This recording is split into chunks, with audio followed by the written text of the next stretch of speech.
A paz do Senhor Jesus a todos. Sejam muito, mas muito bem-vindos a mais um mergulho profundo aqui no nosso EBD Fiel. É isso aí, a paz do Senhor, gente. Muito bom estar aqui de novo. Pois é, e hoje a gente tem mais um daqueles resumos super profundos das lições da editora Betel, né? Exatamente. E a lição de hoje, nossa, é muito forte. Demais. Hoje a gente vai entrar na lição 2. O tema é Preparando-se para o Agir de Deus. E a base bíblica é aquele texto famosíssimo, né, de Neemias, capítulo 2, ali nos versículos 4 e 5. E olha, antes da gente mergulhar de cabeça nessa história, eu queria fazer um pedido bem rápido, bem pastoral mesmo, para quem está acompanhando a gente. Manda ver. É o seguinte: curtam, compartilhem, divulguem esse nosso estudo no Instagram, no TikTok, lá no YouTube também. E assim, não é por causa de métrica, de vaidade digital, sabe? Claro que não. Nosso foco aqui é fortalecer a escola bíblica dominical, né? É pegar a palavra de Deus e espalhar mesmo, para que ela chegue em mais lares, em mais corações. Com certeza. É uma forma de evangelismo digital, né? Exato. É usar a ferramenta para a obra. Perfeito. Bom, a nossa missão hoje é destrinchar esse princípio de que fazer a obra de Deus exige um preparo, mas não é só boa intenção, sabe? Exige, tipo assim, um posicionamento. Um posicionamento tático e espiritual. Isso. A gente vai ver que o preparo humano, lá no silêncio, ele sempre vem antes daquela oportunidade divina que todo mundo vê. Pois é. Porque para entender como Deus age, a gente tem que olhar para os bastidores, né? Para aquele momento onde parece que nada está acontecendo. Que é a parte mais difícil, vamos combinar? Nossa, sem dúvida. Isso nos leva direto para a cronologia ali de Neemias, que é fascinante. Sim, o momento que ele recebe a notícia, né? A Bíblia diz que ele soube daquela tragédia toda em Jerusalém, os muros caídos, as portas queimadas, lá no mês de Quisleu, que seria para nós ali por novembro ou dezembro. Tá, final do ano. Exato. Mas a oportunidade de falar com o rei, que é a cena clássica, só aconteceu no mês de Nissan, ou seja, lá para março ou abril. Peraí, março ou abril? Então a gente tá falando de uns 4 meses de intervalo? 4 meses, 120 dias mais ou menos. Caramba, 4 meses chorando e jejuando pelos corredores do palácio e, tipo, escondendo isso do rei? Exatamente isso. Foram meses de uma angústia terrível, mas processada em silêncio diante de Deus. Nossa. E aqui tem uma lição teológica muito profunda, sabe? Decidir sem orar primeiro é pura presunção, mas orar antes de decidir é obediência. Como diz o Salmo 40, né? Esperei com paciência no Senhor. Isso. Neemias não tentou pular a sala de espera de Deus. Mas, olhando assim de fora, sendo bem sincera, esses 4 meses podem parecer que ele estava procrastinando, sabe? Como assim? Será que ele não estava simplesmente morrendo de medo de falar com o rei? Porque era risco de morte, né? Aí ele usou a oração como uma desculpa para adiar a conversa. Olha, é uma provocação excelente. Porque para quem tá no mundo real, esperando um milagre, seja uma vaga de emprego que não sai nunca, ou um diagnóstico médico que tá demorando, 4 meses parecem uma eternidade. Parece que não acaba mais. Dá vontade de resolver com as próprias mãos, né? A gente esmorece. A linha entre a paciência e o medo paralisante parece fina. Mas a atitude de Neemias mostra o contrário. Ele não estava paralisado. Ele estava sendo forjado. Forjado? Como assim? Pensa nessa espera não como uma pausa, mas sabe aqueles relógios antigos de dar corda? Sei, que tem uma mola dentro. Isso. Quanto mais tempo você gira a corda ali no escuro, mais energia fica armazenada pronta para ser liberada na hora certa. O tempo de espera mudou o próprio Neemias. Ah, entendi. Ele estava acumulando energia. Exato. Primeiro ele só sentiu a dor. Depois, no silêncio, ele começou a elaborar o que ele ia fazer. Enquanto ele orava, Deus estava expandindo os ombros dele para aguentar o peso do milagre, sabe? Nossa, isso muda tudo. Quer dizer que se a resposta ainda não chegou, é porque a minha estrutura interna ainda não aguenta essa resposta. Bem por aí. A gente precisa suportar o peso da bênção. E trazendo isso para a vida pessoal, a lição traz uma aplicação muito boa sobre sermos mordomos do nosso tempo. Lá em Efésios, né? Isso, Efésios 5. A gente precisa alinhar nossa rotina com o reino. Tipo, priorizar ler a Bíblia antes de ficar, sei lá, rolando feed das redes sociais por horas. Nossa, isso é um soco no estômago, né? Porque a preparação acontece justamente nessas prioridades diárias. Com certeza. E na família, isso reflete muito. Se tem alguém angustiado em casa esperando uma resposta, o clima pesa, a tensão corta o ar. Afeta todo mundo. Isso a gente tem que deixar uma margem na nossa rotina. Lembra de Jesus em Marcos 6? Ele manda os discípulos irem para um lugar deserto descansar, porque eles não tinham tempo nem para comer. É verdade. A espera molda o caráter lá dentro de casa, né? Se a gente não tem essa margem para o descanso e para a comunhão, a ansiedade destrói a família antes da bênção chegar. Perfeito. Confiar no tempo de Deus é tipo um amortecedor para os conflitos em casa. E pensando na igreja agora, essa analogia da corda do relógio é muito real. Líder muitas vezes sente aquela pressão, né, de lançar um projeto super rápido. Nossa, direto? Pressão da comunidade, pressão de resultados. Pois é, às vezes movido por emoção de um culto mais forte, mas a igreja precisa desse lugar secreto primeiro, desses 4 meses aí de oração solitária, antes de ter a coragem de ir pro público. Não tem como reconstruir muro lá fora se o altar da oração lá dentro tá quebrado, né? Nossa, falou tudo. E é porque ele aguentou esses 4 meses de silêncio que a tal da mola do relógio estava pronta para disparar. O que leva a gente para a cena do palácio. O lugar certo, na hora certa. Exatamente. A mola é solta. O rei percebe a cara de tristeza de Neemias e pergunta: por que teu rosto está triste se você não está doente?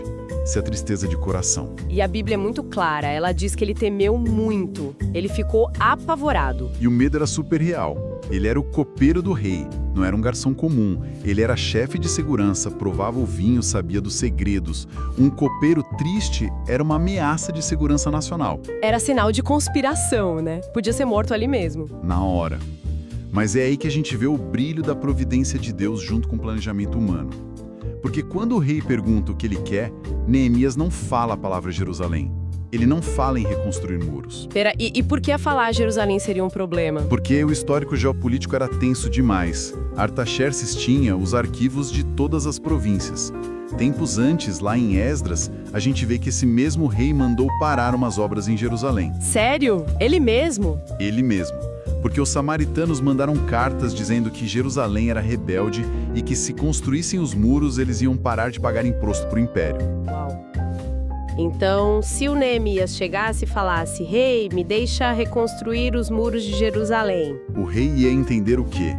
Ia entender: você quer liderar uma rebelião política e militar contra mim. Seria suicídio. Caramba, e como que ele foge dessa armadilha? Ele muda totalmente o vocabulário. Ele diz: como não estaria triste o meu rosto se a cidade onde estão os sepulcros dos meus pais está destruída. Ele apela para a família. Isso, ele toca na honra, no respeito aos antepassados, que era algo sagrado no Oriente Médio Antigo. Qualquer rei ia entender a dor de ver o túmulo dos pais sendo violado. Ele tira o peso político da conversa e acerta o lado emocional do rei. Que inteligência emocional absurda. Mas aí tem uma coisa que a gente precisa discutir, porque hoje em dia tem muita gente que acha que ter fé é tipo não planejar absolutamente nada. A famosa síndrome do deixa a vida me levar, né? Exato. Aquela ideia de vou deixar na mão de Deus, se eu fizer uma planilha eu tô anulando a minha fé. Mas quando o rei pergunta o que ele precisa, ele tira um cronograma inteiro do bolso. É impressionante. Ele não fica mudo esperando um anjo falar por ele. Ele pede cartas de salvo-conduto para viajar em segurança e ainda pede a madeira da floresta do rei. Tipo, me dá uma licença e o cartão de crédito da empresa. Basicamente isso.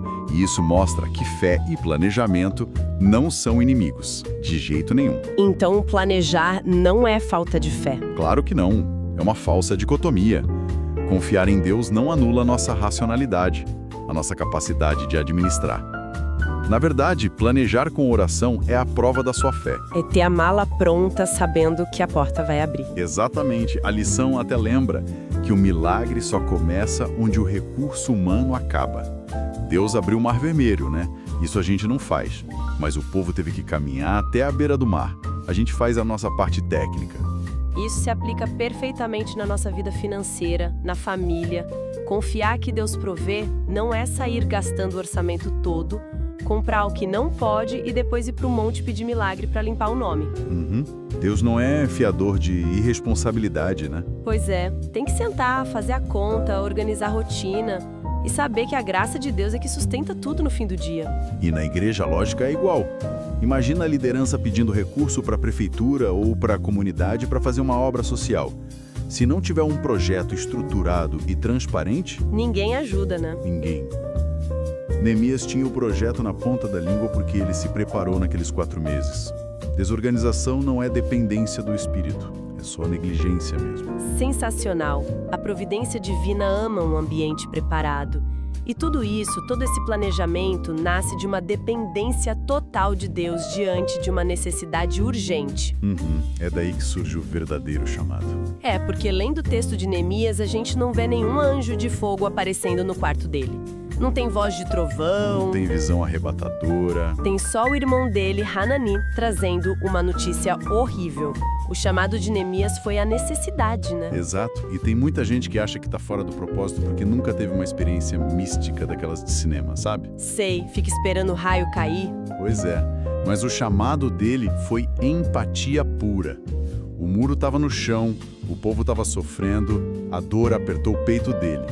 A necessidade é que foi o chamado. E, de novo, o tempo de bastidor. Paulo também foi assim. O apóstolo Paulo, Como depois que ele caiu do cavalo no caminho de Damasco, ele não saiu logo de cara abrindo igreja.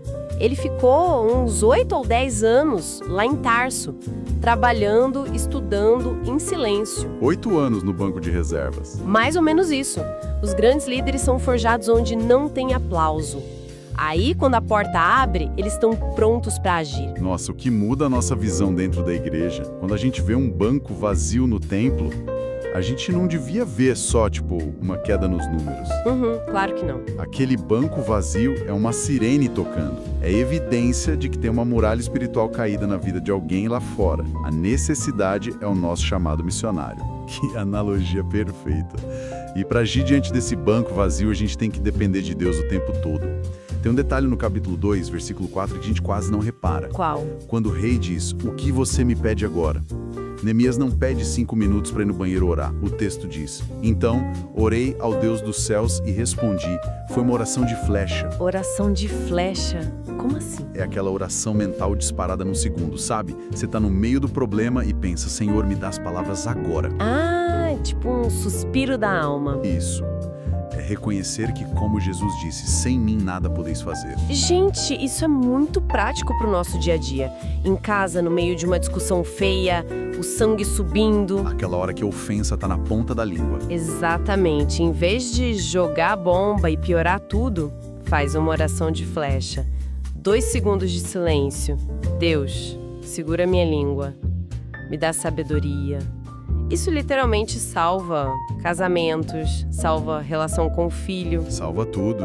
E na igreja a mesma coisa. Mas para ter essa reação rápida, a gente precisa ter bagagem bíblica, como a lição bem aponta.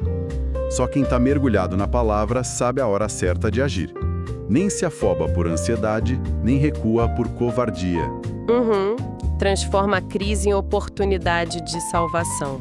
Bom, caminhando aqui para o nosso resumo, a foto que a gente tira hoje é muito clara.